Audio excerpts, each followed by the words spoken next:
نحمده ونستعينه ونستغفره ونعوذ بالله من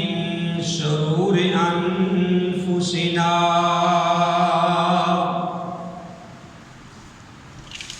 ومن سيئات أعمالنا من يهده الله فلا مضل له ومن يضلل فلا هادي له وأشهد أن لا إله إلا الله وحده لا شريك له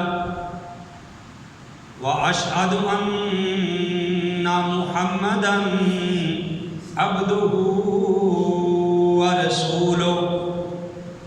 يا أيها الذين آمنوا اتقوا الله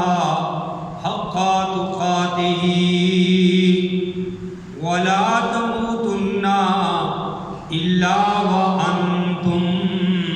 مسلمون يا أيها الناس اتقوا ربكم الذي خلقكم من نفس واحدة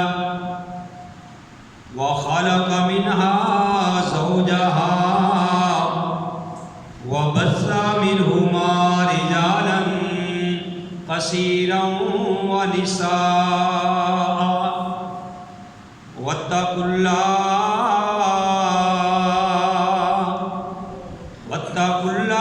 الذي تساءلون به والأرحام إن الله كان عليكم رقيبا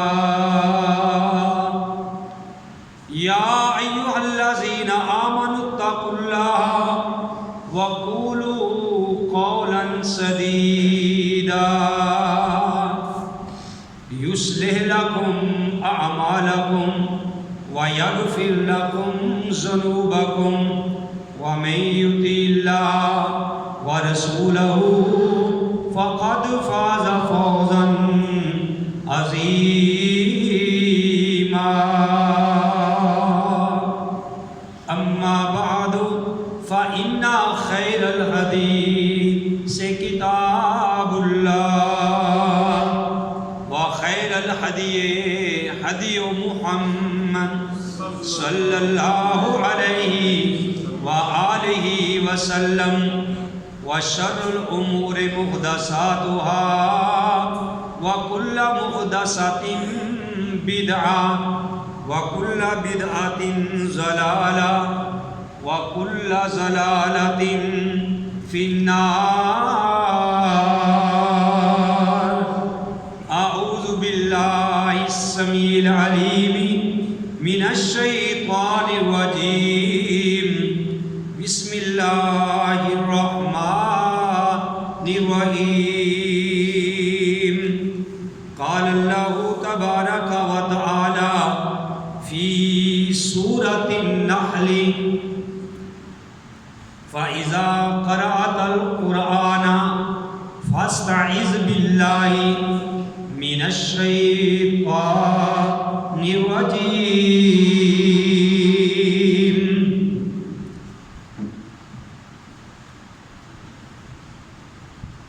اور اے پیغمبر جناب محمد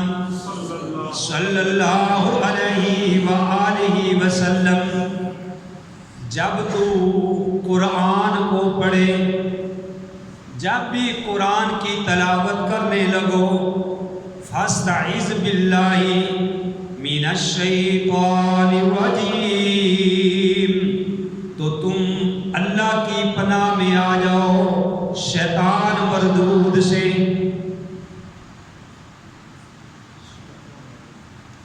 ہر قسم کی حمد و ثنا اللہ وحدہ لا شریک کی ذات پاک. ہر قسم کی حمد و ثنا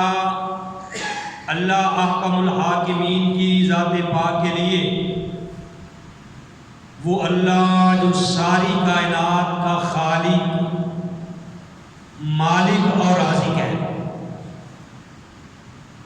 حمد و ثنا کے بعد لاکھوں اور کروڑوں درود و سلام امام الانبیاء، امام القبلتین، امام الثقلین، امام الحرمین، امام اعظم، مرشد اعظم اور رہبر اعظم آمنہ کے لعل، عبداللہ کے در یتیم، ساری کائنات کے سردار محمد رسول اللہ صلی اللہ علیہ وآلہ وسلم کی ذات گرامی میں محترم حضرات، میں نے آپ کے سامنے سورہ النحل 14واں پارہ اس کی آیت نمبر غالباً 98 اس کا ترجمہ اور تفسیر آپ بھائیوں کے سامنے بیان کی ہے۔ اللہ احکم الحاکمین سے دعا ہے کہ اللہ مجھے صحیح بیان کرنے کی توفیق نصیب فرمائے۔ میرے بھائیوں، الحمدللہ اللہ کی توفیق سے صحابہ اکرام کے موضوعات چل رہے تھے، تو بعض بھائیوں نے یہ مشورہ دیا کہ جس طریقے سے آپ نے قرآن کو ترتیب وائز شروع کیا تھا اسی طریقے سے دوبارہ شروع کریں تاکہ وہ صحیح طریقے سے اس کا تسلسل نہ ٹوٹے۔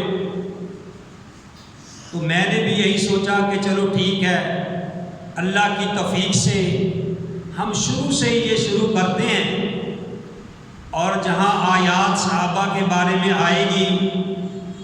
اللہ کے فضل و کرم سے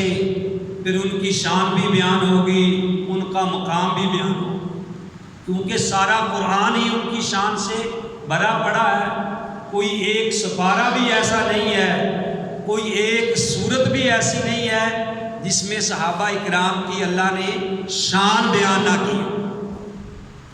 تو میرے بھائیو، اللہ کی توفیق سے جب قرآن کو شروع سے ہی ہم نے پڑھنا ہے، اس کا ترجمہ اور اس کی تفسیر کرنی ہے، تو میں نے سوچا کہ ہمیں کم از کم جب ہم قرآن شروع کرتے ہیں تو ہمیں پتہ چلنا چاہیے کہ جب ہم اعوذ باللہ من الشیطان الرجیم پڑھتے ہیں تو اس کا کیا ترجمہ ہے، اس کا کیا معنی ہے، تاکہ قرآن ہمیں صحیح طریقے سے ہمیں سمجھ میں آئے۔ تو جو آیت کریمہ میں نے آپ کے سامنے تلاوت کی ہے، اس آیت کریمہ میں یہ سورہ نحل کی آیت ہے، کیونکہ قرآن کی ابتدا الحمدللہ اعوذ باللہ من الشیطان الرجیم سے ہی کی جائے گی۔ تو یہ جو آیت کریمہ سورہ نحل سے لی گئی ہے، یہ میں نے آپ کے سامنے اس لیے بیان کی ہے کہ اس میں اللہ نے اپنے پیارے نبی جناب محمد صلی اللہ علیہ وآلہ وسلم کو فرمایا ہے کہ فَإِذَا قَرَأْتَ الْقُرْآنَ، کہ اے نبی جب آپ قرآن پڑھنے لگو، فَإِذَا قَرَأْتَ الْقُرْآنَ، اے نبی جب آپ قرآن کی تلاوت کرنے لگو، فَاسْتَعِذْ بِاللَّهِ، تو اللہ کی پناہ میں آؤ، اللہ کی پناہ میں آؤ، کس سے؟ من الشیطان الرجیم، شیطان مردود سے۔ تو جب اللہ پیارے نبی علیہ السلام کو یہ بات کہہ رہا ہے تو میرے بھائیوں، ہم کس بات کی مولی ہیں؟ تو ہمیں بھی پھر چاہیے کہ ہم پیارے نبی علیہ السلام کی سنت کو مد نظر رکھتے ہوئے، وہ عورتیں باہر کھڑی ہیں، پتہ کریں طارق صاحب بھی جمعہ پڑھنا تو اوپر پہ ہی تو جب ایسے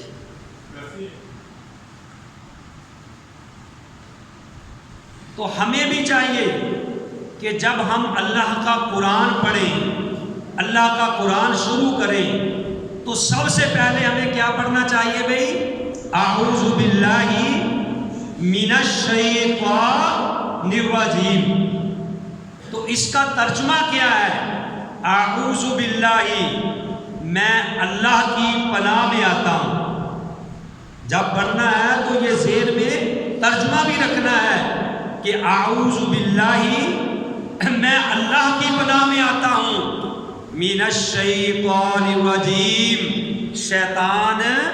مردود سے۔ بھائیو ذرا غور سے بات سنو، اگر آپ بات غور سے سنو گے، شوق سے سنو گے، تو سنانے والے کا بھی جی یہ چاہتا ہے کہ میں ان کو شوق سے سناؤں اور ان کو بات میں سمجھاؤں۔ اور زبردستی کسی کو سمجھانا، زبردستی کسی کو دین کا علم دینا، زبردستی پکڑ کے سمجھانا، ہمارے شیخ کہا کرتے تھے کہ یہ دین علم جو ہے، یہ کسی کو زبردستی سکھلانا، اگر وہ چاہتا نہیں ہے، اس کا موڈ نہیں ہے، اس کو شوق ہی نہیں ہے، اس کو ذوق ہی نہیں ہے، تو اس کو علم دین سکھلانا ایسے ہی ہے جیسے خنزیر کے گلے میں موتیوں کا ہار ڈال دینا۔ تو میرے بھائیوں، اللہ کا قرآن جو ہے یہ شوق کے ساتھ سنا کرو، جتنا سنو پتہ چلے کہ ہم کیا پڑھ کے آئے ہیں، ہم کیا حاصل کر کے آئے ہیں۔ اگر آپ نے سونے ہی آنا ہے تو بعد میں آ کے سو جایا کرو، بھائی اے سی ماشاءاللہ چلتے ہیں یا، تو جا کے بیٹھا کرو ہوش کے ساتھ۔ اعوذ باللہ، میں اللہ کی پناہ میں آتا ہوں، من الشیطان الرجیم، شیطان مردود سے۔ جب بندہ کوئی کام کرتا ہے نا، قرآن پڑھتا ہے، تو جب بندہ یہ بات کہہ دیتا ہے نا کہ میں اللہ تیری پناہ میں آتا ہوں، تو میرے بھائیوں اللہ اس کو اپنی پناہ میں لے لیتے ہیں، اور شیطان کے حملوں سے اللہ احکم الحاکمین اس کو محفوظ کر دیتے ہیں۔ ویسے بھی یہ دیکھیے مسئلہ حدیث کا کہ اگر آپ نماز پڑھ رہے ہیں، اگر آپ نماز پڑھ رہے ہیں، پیارے نبی علیہ السلام کا فرمان ہے، غور سے سنیے، کہ نماز پڑھتے ہوئے اگر آپ کے ذہن میں کوئی خیال آ گیا، انسان ہے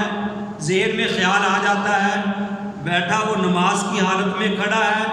لیکن پہنچا کہیں اور ہوا ہے، شیطان اس کے دل میں وسوسے ڈال رہا ہے۔ کہتے ہیں نا کہ ہم نماز بھی جلدی سے پڑھتے ہیں پھر سے دوبارہ گناہ کرنے کے لیے، کہ نماز بھی ہم کہتے ہیں کہ جلدی جلدی پڑھ لو یار، پھر وہ فلاں کام ہم نے غلطی کا کرنا ہے۔ تو جب بندہ نماز پڑھ رہا ہو تو پیارے نبی علیہ السلام کا فرمان ہے کہ شیطان بندے کے اندر درمیان آ کے حائل ہو جاتا ہے اور اس کو ادھر ادھر کی طرف لے کے جاتا ہے۔ پیارے نبی علیہ السلام نے فرمایا کہ نماز کی حالت میں اگر آپ کو غلط وسوسہ آئے تو آپ فوراً پڑھو اعوذ باللہ من الشیطان الرجیم، اور یہ پڑھ کے اپنے بائیں سائڈ پہ دل کی طرف 3 بار جو ہے وہ تھوک دے، اس طریقے سے 3 بار کریں۔ یہ پیارے نبی کی سنت ہے۔ نبی علیہ السلام نے فرمایا کہ جب تم ایسا کرو گے تو جو وسوسہ نماز کے اندر آیا تھا وہ تمہارا وسوسہ دور ہو جائے گا، وہ وسوسہ دور ہو جائے گا۔ اس لیے نماز کی حالت میں اگر کوئی ادھر ادھر کا خیال آئے تو سب سے پہلے کیا پڑھنا ہے بھائی؟ اعوذ باللہ من الشیطان الرجیم۔ اگرچہ آپ کوئی اور سورت شروع کر دی ہے، آپ نے الحمدللہ شروع کر دی ہے، یا آپ اتحیات کے اوپر بیٹھ گئے ہیں، جب بھی نماز کی حالت میں کوئی ایسا خیال آئے تو فوراً پڑھو اعوذ باللہ من الشیطان الرجیم، پڑھ کے تو دل والی سائڈ پہ 3 بار تھوک دو، تو وہ جو وسوسہ شیطان کی طرف سے آیا تھا وہ دور ہو جائے گا۔ کیوں کہ شیطان تو حائل آ کے ہوتا ہے، وہ چاہتا ہے کہ بندے کی نماز کے اندر خشوع نہ رہے، بندے کی نماز کے اندر خشوع نہ رہے، وہ بندہ صحیح معنوں میں اللہ کے ساتھ اپنا تعلق قائم نہ کر سکے، وہ بندے کے دل میں آ کے پھر وسوسے ڈالتا رہتا ہے۔ جب آدمی اس طریقے سے پڑھے گا تو پھر میرے بھائیوں وہ دور ہو جاتا ہے۔ یہ پیارے نبی علیہ السلام کا فرمان ہے، اور میں نے یہ بات کہی تھی کہ نبی علیہ السلام کے فرمان میں ہی میرے بھائیوں اس پہ عمل کرنے میں ہی ہماری کامیابی ہے۔ اسی میں ہماری بہتری ہے۔ مجھے پیارے نبی علیہ الصلوۃ والسلام کا یہ فرمان اس وقت یاد آیا کہ ایک ساتھی نے بات بتلائی کہ ایک لڑکا اپنی بہن کو اب کالج سے لے کے اپنے گھر چھوڑنے کے لیے جا رہا تھا۔ نوجوان طبقہ بھی بات کو ذرا غور سے سنے، تو جا رہا تھا تو اس کے پیچھے کوئی شرارتی ذہن والے، شیطانی ذہن والے وہ پیچھے لگ گئے۔ اب وہ بیچارہ اپنی بہن کو لیے جا رہا ہے، وہ پیچھے سے اس کو مذاق کر رہے ہیں، ہڈے کر رہے ہیں، اس کو مذاق کرتے جا رہے ہیں لڑکی کو۔ جب وہ کافی دور تک اس کے پیچھے چلے گئے نا تو لڑکی نے ان کی طرف تھوک دیا، لڑکی نے ان کی طرف تھوک دیا۔ جب تھوک دیا تو وہ پیچھے شرمندہ ہو کے مڑ گئے کہ اب تو اس نے ہمیں یعنی اتنا ذلیل کر دیا ہے کہ ہماری طرف تھوک دیا ہے، اب ہمیں تو مر کے ڈوب کے مر جانا ہی بہتر ہے، ان کے پیچھے جانا بہتر نہیں ہے۔ تو میرے بھائیو، شیطان بھی جب آ کے وسوسے ڈالتا ہے،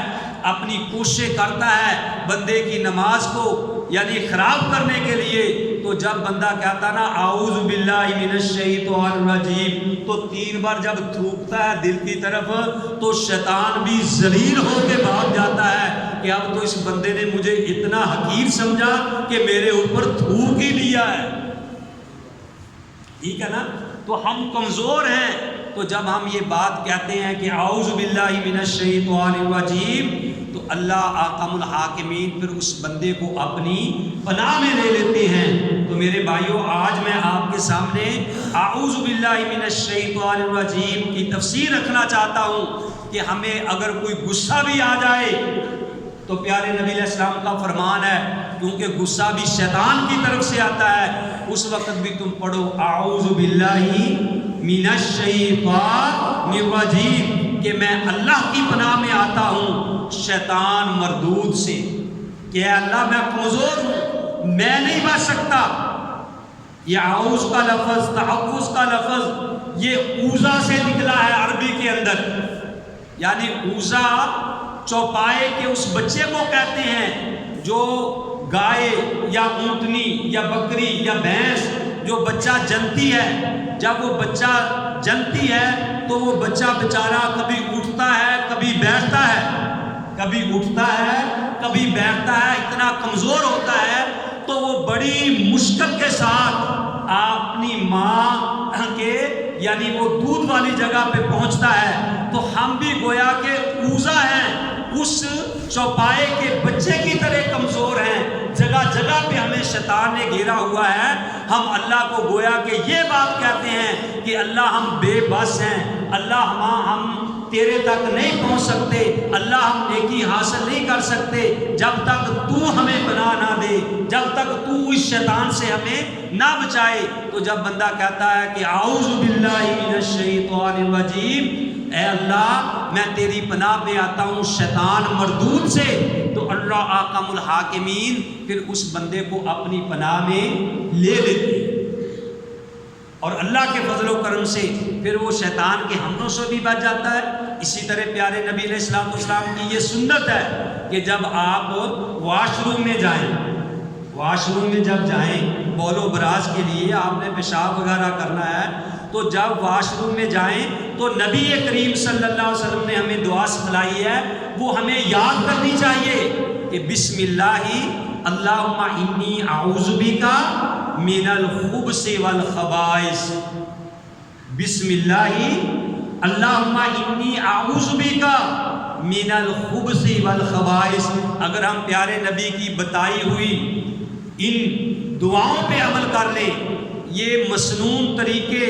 اگر ہم اپنا لیں تو میرے بھائیوں ہمیں یہ جادوگروں کے پاس جانے کی ضرورت نہیں ہے۔ اللہ کے فضل کرم سے نہ کسی کے پاس جن آئے گا، نہ کوئی اس کے اوپر کوئی جادو کر سکتا ہے، اور نہ اللہ کے فضل و کرم سے اس کے اوپر کوئی اور ہوائی چیز حملہ کر سکتی ہے۔ جب بندہ جانے سے پہلے پڑھے بسم اللہ اللہم انی اعوذ بک، اے اللہ میں تیرا نام لے کر، اللہم انی اعوذ بک،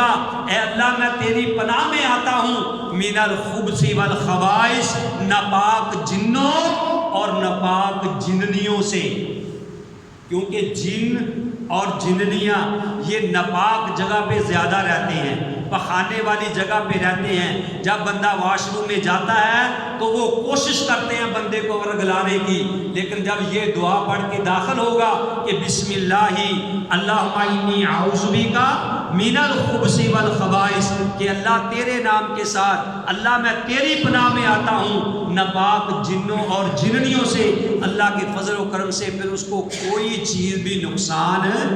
نہیں پہنچا سکتی۔ یہ چھوٹی چھوٹی باتیں ہیں میرے بھائیوں، ان کا خیال رکھنا چاہیے۔ ہم بڑے بڑے مسائل میں الجھ گئے ہیں، نور و بشر کے مسئلے میں پڑے ہوئے ہیں، حاضر و ناظر کے مسئلے میں پڑے ہوئے ہیں، اور بڑے بڑے ہم مسائل میں پڑے ہوئے ہیں جو چھوٹی چھوٹی باتیں ہیں ہمیں اس کا علم ہی نہیں ہے۔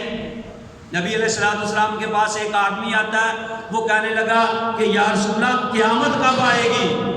اس کے ناخن بڑے ہوئے تھے۔ آپ نے فرمایا کہ دیکھو اس کو اپنے ناخنوں کا نہیں علم کہ میرے ناخن بڑے ہوئے ہیں، قیامت کے بارے میں یہ بات پوچھتا ہے کہ قیامت کب آئے گی۔ تو بھائیوں، جو ہمارے روزمرہ مسائل کام آنے والے ہیں ہمیں وہ آنے چاہیے کہ بھئی وضو کس طریقے سے کرنا ہے، غسل کس طریقے سے کرنا ہے، نماز کس طریقے سے پڑھنی ہے، ہمیں کس طریقے سے اللہ کی عبادت کرنی ہے۔ تو میرے بھائیوں، یہ اعوذ باللہ من الشیطان الرجیم سے بات شروع کی ہے،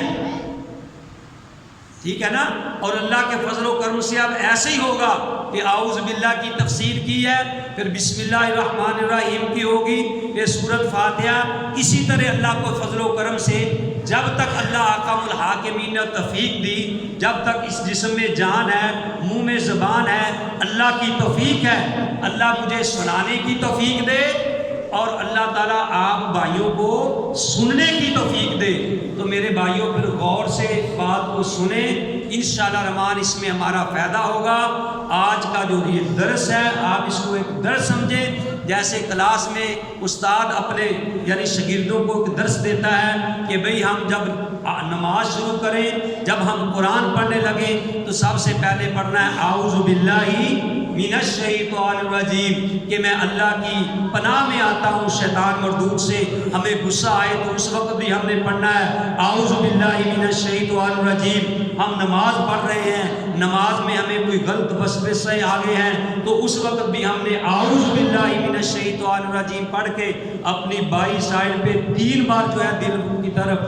کی طرف جو ہے وہ تھوک دینا ہے، اور اللہ کے فضل و کرم سے جو وسوسے نماز میں آئے ہیں وہ جاتے رہیں گے۔ اللہ احکم الحاکمین سے دعا ہے کہ اللہ تعالی ہمیں صحیح معنوں میں قرآن و سنت کو سمجھنے کی توفیق نصیب فرمائے۔ وما علیہ الا البلاغ۔